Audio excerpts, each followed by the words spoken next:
chosen generation. We've been called for to show His excellence. All I require for life, God has given me, and I know who I am. We are a chosen generation. We've been called for to show His excellence. All I require for life, God has given me. Oh, I know who I am. I know who God says I am. What He says I am.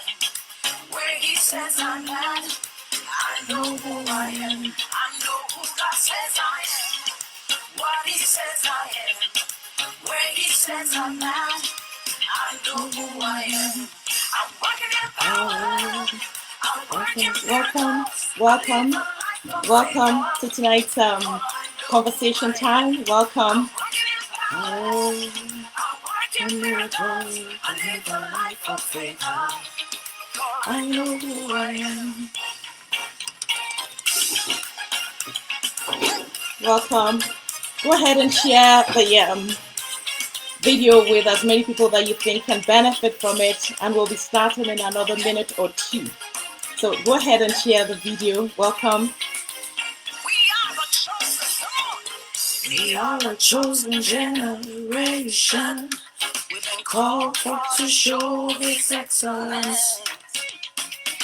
All I require for life, God has given me, and I know who I am.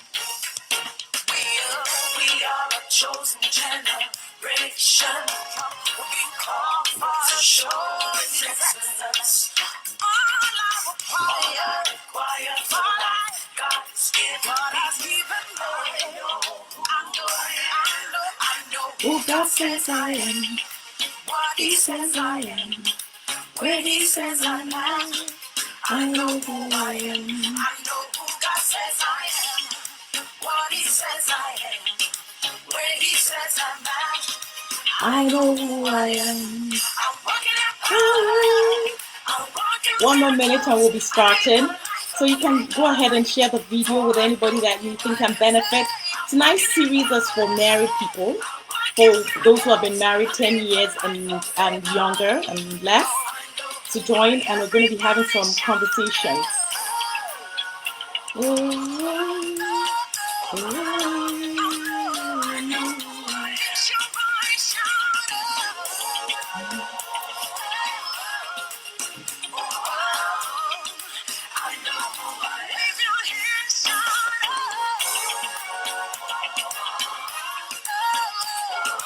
All right, we're going to get started right away. Hello, everyone on Instagram. Hello, everybody on Facebook. Good evening and welcome. My name is Omolara Ishola. I'm the host of Possibilities Divine, and we have this conversation series where we discuss topics that are relevant in marriage. And I had posted about this particular one tagged the relationship C series.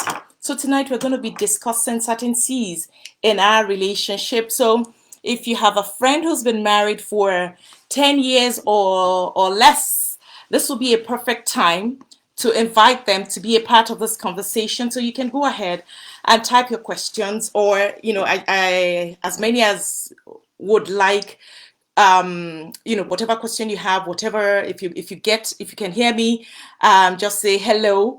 I'd like some sort of feedback on Facebook and on Instagram. If you can hear me and you can see me clearly, just type in and say hello, so I can know that I have people in my corner with me tonight. So for everyone who's here, I'm excited that you're joining tonight, and I'd like you to share it with those that you think can benefit.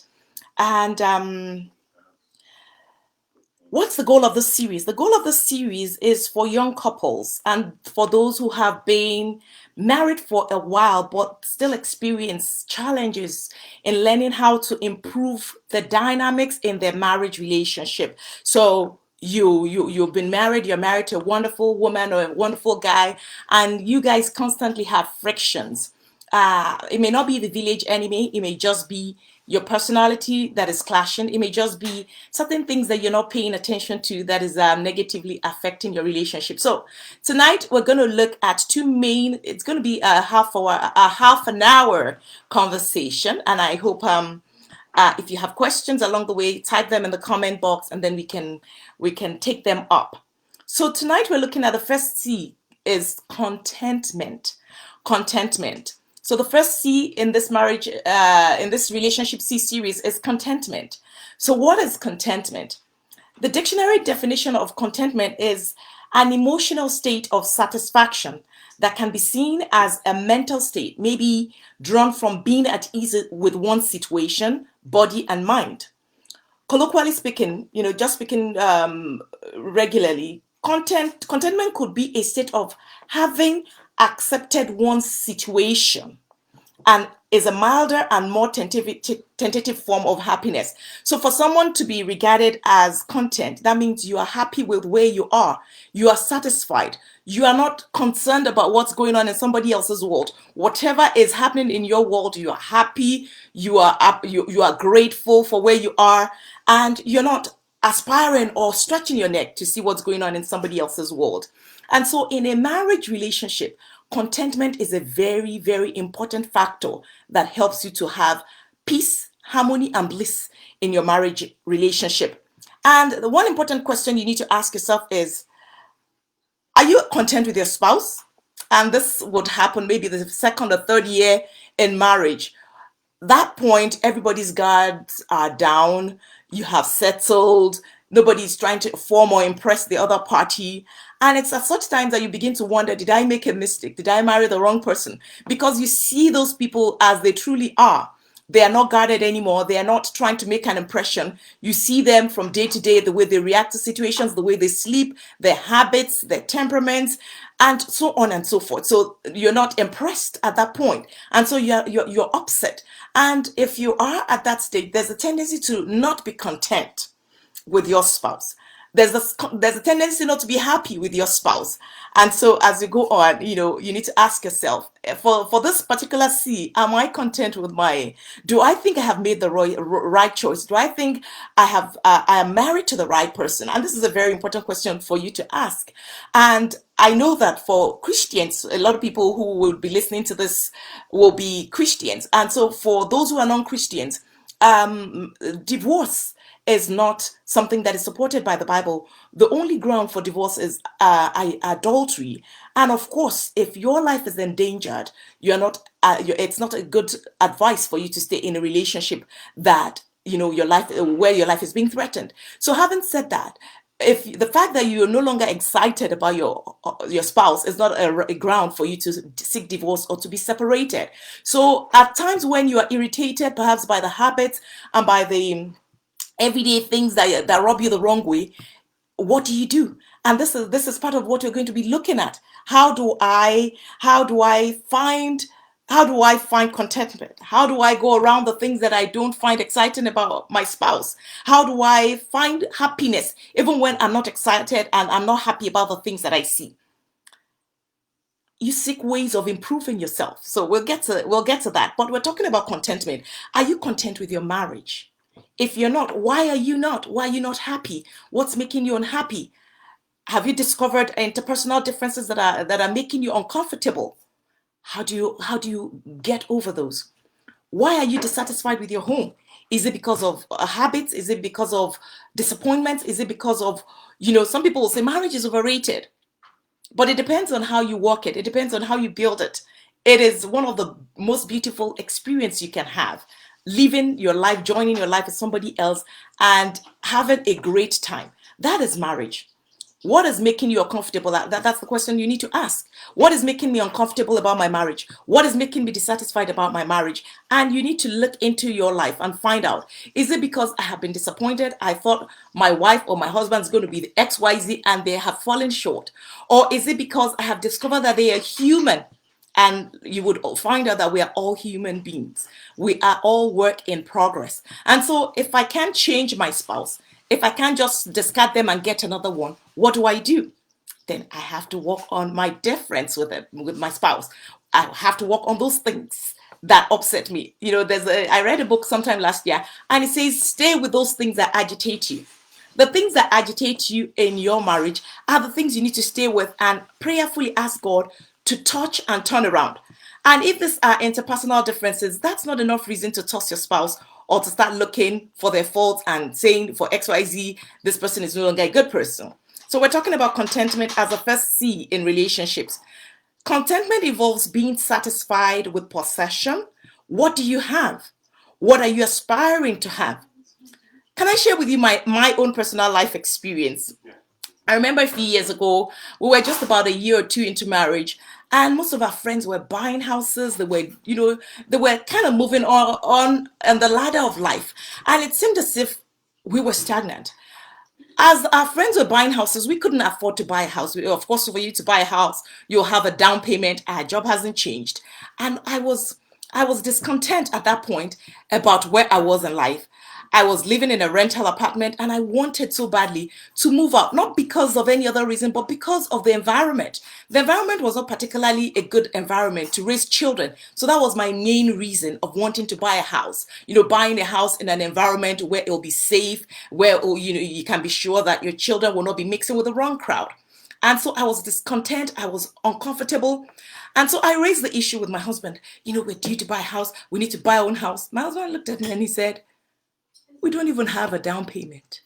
Where are we going to get the money from? He said, Molara, and that was how he said, Molara, I'm content with where I am. It's one step at a time. And of course, that's the truth of the matter. But it was very difficult for me to accept at that point. So sometimes contentment is being happy with where you are, prayerfully preparing for where you're going. And after he said that, I was still very restless. I was still very upset with myself. And I was wondering, how come I don't have a better job? How come we are not in that space where we could improve our lives? And I had to come to a place where I had to sit down and say, Holy Spirit, what should I do? And the Holy Spirit just said, keep doing what you're doing. And as you do that, you save, intentionally save towards buying a house. And that was what we did. And in no time, we were able to move into the next phase. And that is another thing I need to say. Contentment is one phase of life you need to arrive at, that it will prepare you for the future. If you're discontent permanently with where you are, you would always be discontent with everybody around you.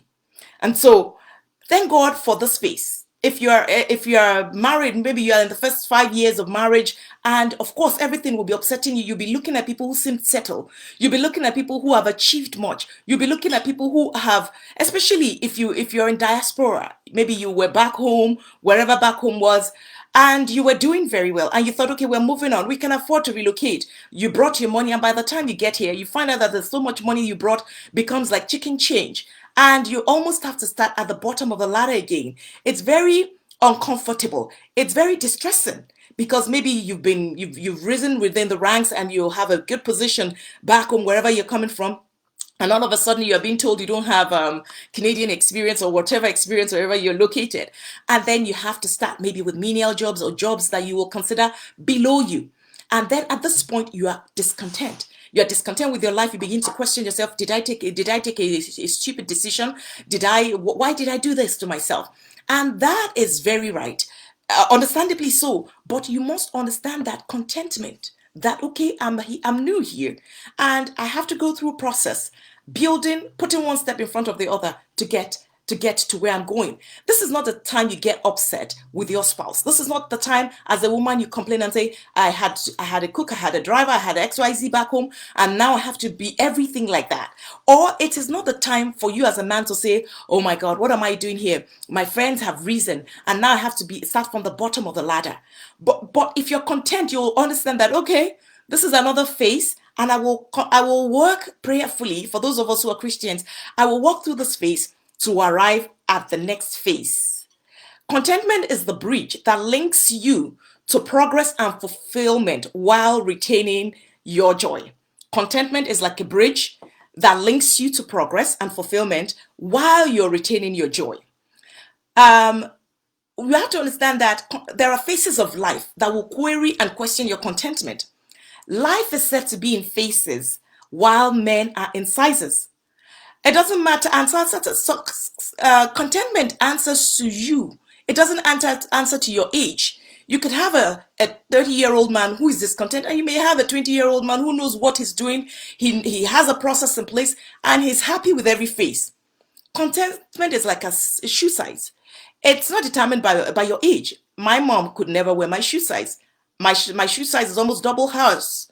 And so when you look at other people, when you look at what's happening in their lives, you'll always be upset with your own life. But the minute you realize that life is in phases, then you don't get upset. You don't get worked up with whatever phase you're at, knowing fully well that it is just a progress, that your life is progress. It's progressive rather, and that you are not stagnant. A few things to understand about contentment. Be careful of starting what you cannot finish. Sometimes you have friends who will say, "Oh, this is what people in our age group are doing now." The fact that people in your age group are doing something does not make you qualified to do those things. I remember a few years ago, I had gone back to school. I was having a change of career, and I had gone back to school. And one of my friends came back, and she said, "Ah, you know what? The millionaires in Nigeria are our contemporaries." And I looked at my life, and my life was far from being that a millionaire, and I was discontent. And I remember the night she spoke with me on my way to my work, menial work. I was weeping and bawling by myself, and I was wondering what happened to my life. Fast forward to how many years I've finished my training. I'm getting better on my job. It's no longer the same. It doesn't matter if somebody tells me that my contemporaries are millionaires in Timbuktu. I'll be like, good for them, thank God for them, but thank God for where I'm at. So part time, you must be content with where you are. Do not start what you can't finish. Do not take on what is beyond you because your friends are doing same. I think I just spoke about that. Find happiness at every phase of your life.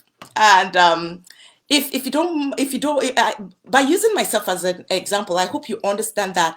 I hope you will be able to relate with what I'm doing, and I'm telling you what I have been through personally to encourage you. A few years ago, I was in school, my husband was in school, and so it was very tough financially. We're all students, we're paying for our children going to school, and it was tough. But we still, because we will, it doesn't matter how tough it was, there was no way we could go back and capture that time. And so I tried to make the most of it. We tried to have a Friday evening movie time and all that.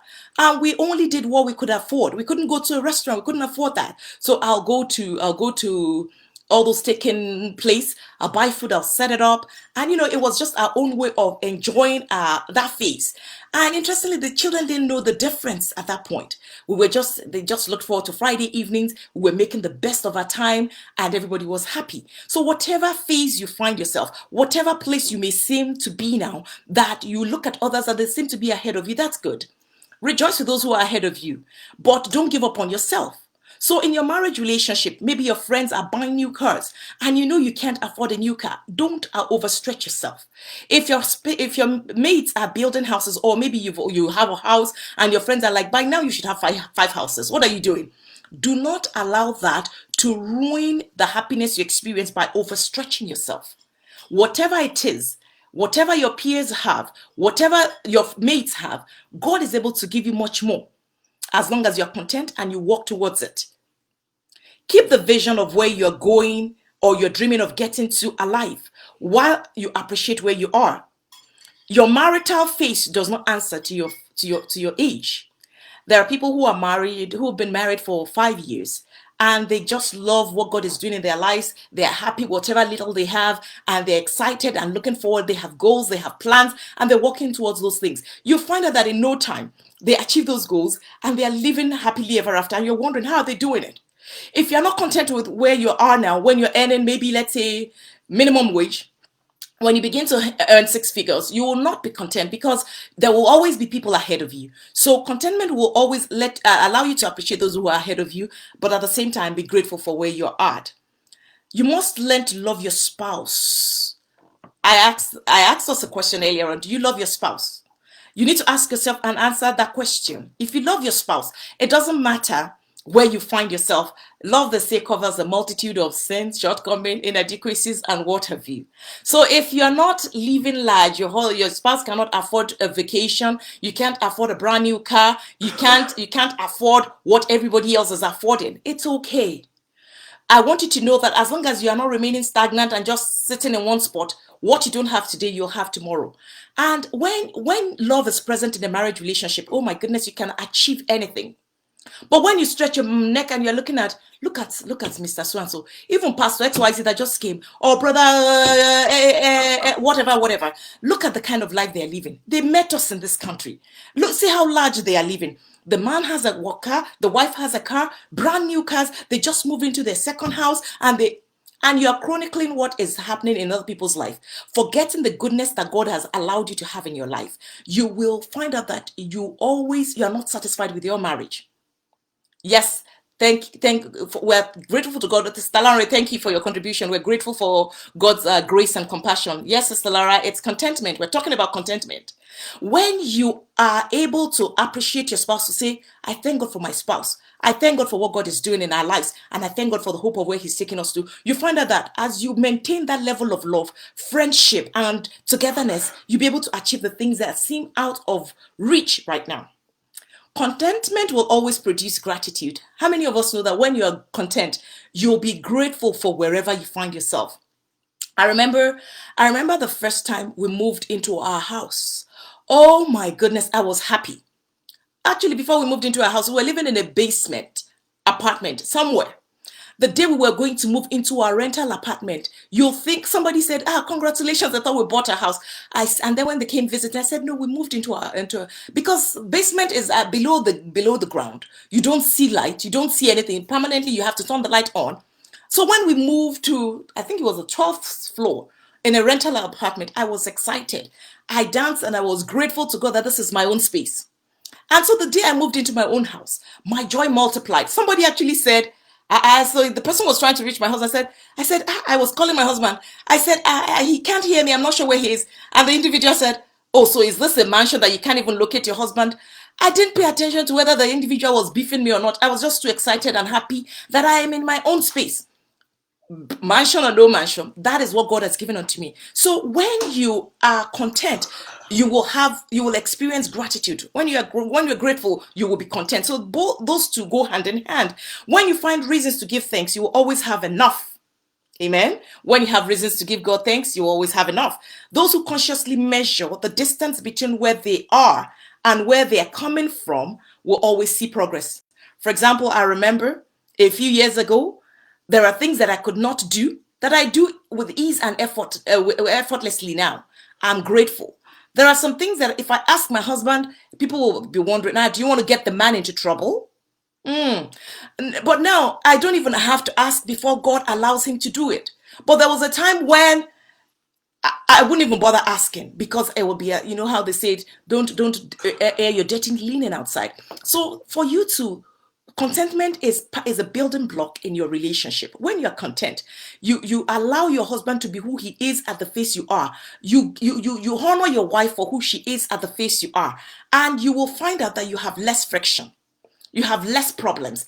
But when you are comparing notes, the Bible says those who compare themselves to themselves are not wise. So when I look at my friend's life, there's still some friends that I look at now and I'm like, wow, what God has done for you. I thank God for you.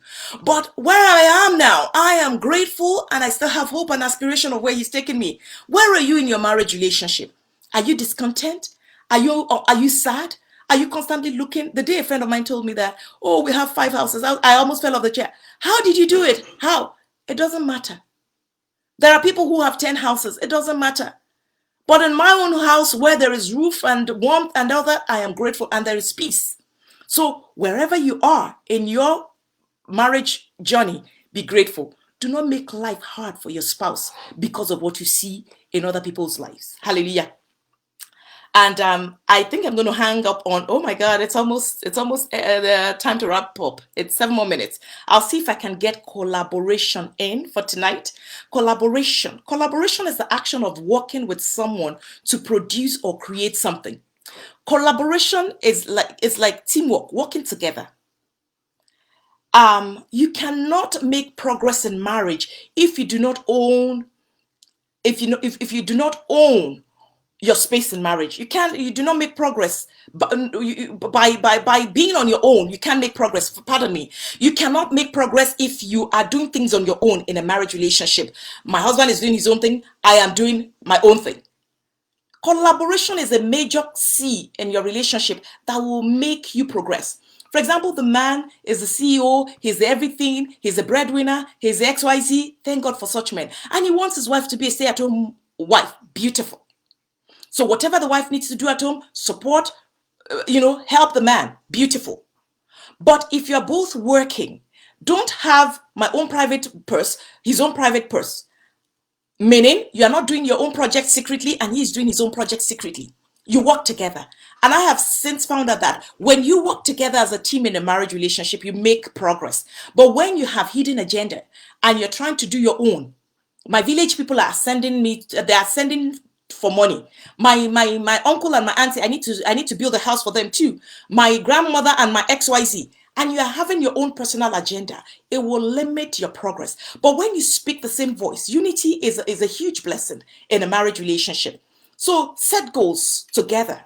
Your goals give you plans to work towards as a couple. When you achieve your goals, you must learn to celebrate your victories, no matter how small you consider them. So when you collaborate, you work together. And so when you achieve those goals, those aims, you come together and say, God has helped us. God has been good to us this year. Yes, we've been able to save. Maybe you've never been able to save money. And you look into your bank account and you say, this is how much we've been able to save. Thank God. Maybe you live in a rental apartment and you're able to pull money together to buy your own house. Thank God. Maybe you've never owned a car and you buy a car. It doesn't matter whether it's third hand, fourth hand. The Lord is taking you higher. Celebrate it. Be grateful. You must work with your spouse regardless of your differences to achieve your goals. Somebody says, you don't know my husband. I don't know your husband, but you know your husband. And you can know your husband. Somebody says, my wife, her eyes are big into everybody else's business. She's always comparing me and complaining. That may be so. That's because your differences, you're still working in silos. You're still doing your own thing. The minute you begin to work together, you begin to collaborate and rub off each other positively, you see that you don't see the differences anymore. Collaboration forces you to work on your differences. You may initially rub each other the wrong way, but you later adjust and smoothen each other's rough edges. When I first got married, I just believe, you go to the grocery store, you pick whatever you like, whatever you need, you buy. So I don't particularly budget. And then I got married. My husband said, how much are we going to be spending on groceries? It's not a matter of how much. We go, whatever we need, we buy. My husband said, no, we have to start budgeting. And I felt limited. I felt constrained. Why would he be saying budget? And my husband is like that. And for most men, you'll find out that a man will say, I want to see things in black and white. They're logical and organized like that. It's a woman who will say, peroxide is on sale, even though you may not need peroxide for a whole year. But because it's on sale for 25 cents, you will buy 10 because that's only $2.50. But men are not like that. A man wants to say, what are we buying this for? Do we need it? But a woman will say, let us buy 10 because it's on sale. It's ridiculous. We will never find this again. The man will wonder, why do you need 10 bottles of hydrogen peroxide? And so men are logical like that. And so you will always find out that when your spouse is trying to fix certain areas in your life, they rob you. This man is miserly. How much is $5? It's not about that. It's a matter of principle. A man will tell you, how much do we spend on groceries? He wants to know, why must I be bothered? I work hard. It's whatever we want to eat that we can know.